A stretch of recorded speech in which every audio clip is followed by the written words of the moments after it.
Hello everyone. Today we are having a special guest, Kasia Mecinski from 15,5. Thank you for the introduction. Jesteś gotowa? Jestem. Stresujesz się? Trochę. Ja też. Będzie ok. I know you're American, so was it difficult to learn Polish? This is an interesting question because yes and no. In a way, I learned Polish similar to you in that my parents spoke it to me and I just learned it naturally, but that only took me to a certain level.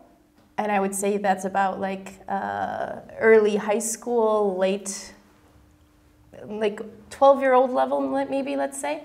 And then following that, it was difficult for me to learn.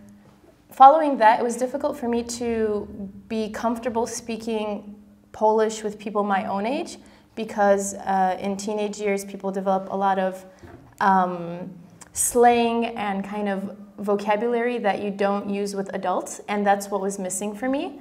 And because that was missing, I didn't socialize with people my age, and I kind of fell back in my language skills in Polish, so that was difficult. I learned a lot from the internet.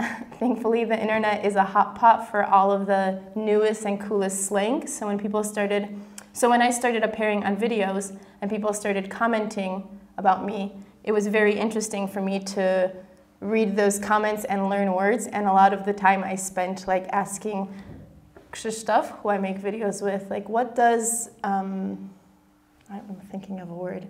Well, I would just ask him a lot of meanings of words as I was reading the comments, and that's how I learned a lot of the words I know now that I didn't know before. Were you scared visiting Suicide Forest? Yeah, actually,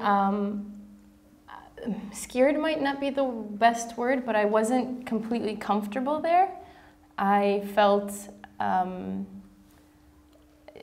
I did feel slightly scared. I was on edge. I was worried that something might happen, and you did feel a little uncomfortable. It's, I mean, a place where many people have committed suicide, so you do want to stay respectful, and you try to keep in mind that when you are aware of the significance of the place, it does keep you kind of on edge and a little out of your comfort zone.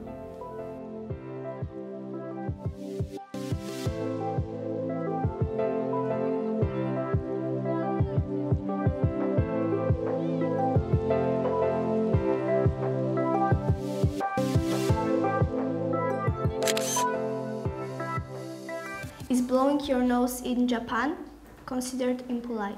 Yeah, actually it is considered impolite. Japanese people don't blow their nose publicly. They go to the restroom and do it very privately. They would rather, they would prefer to do anything but blow their nose publicly, whether that's like sucking in with their nose, which gets quite annoying for me. I'd rather they just blow their nose, but it's just a difference in culture. What's your favorite Japanese dish? I think my favorite Japanese dish is shabu shabu. It's something that you don't eat very often. It's more of a dish that you eat for special occasions, but it's basically meat that you cook very lightly in water for a few seconds, and it's very, very fresh, and then you dip it in these sauces. And this dish can be very expensive.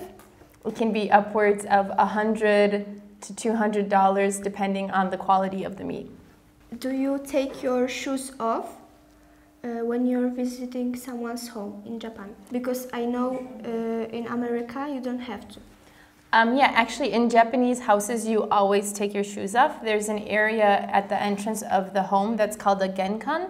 And this is, when you enter the home, it's the same level as the outside, and then there's an area where it's raised, probably about like a foot, so like 30 centimeters, and maybe less. And this is called the genkan, which kind of in Polish is like ganek, but it's a little different. And you take your shoes off there, and then you step onto the rest of the house without shoes on. And you can put slippers on, or you can be in your socks, but your shoes should never go above this genkan area. How do you celebrate Christmas in Japan? So this is actually a very good question. Christmas in Japan is kind of like Valentine's Day in other countries, in that a lot of times it's celebrated with couples.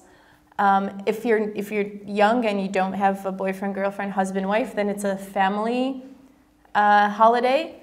And the interesting thing is that people in Japan oftentimes order KFC for Christmas and a strawberry cake. It's like a basic whipped cream strawberry cake.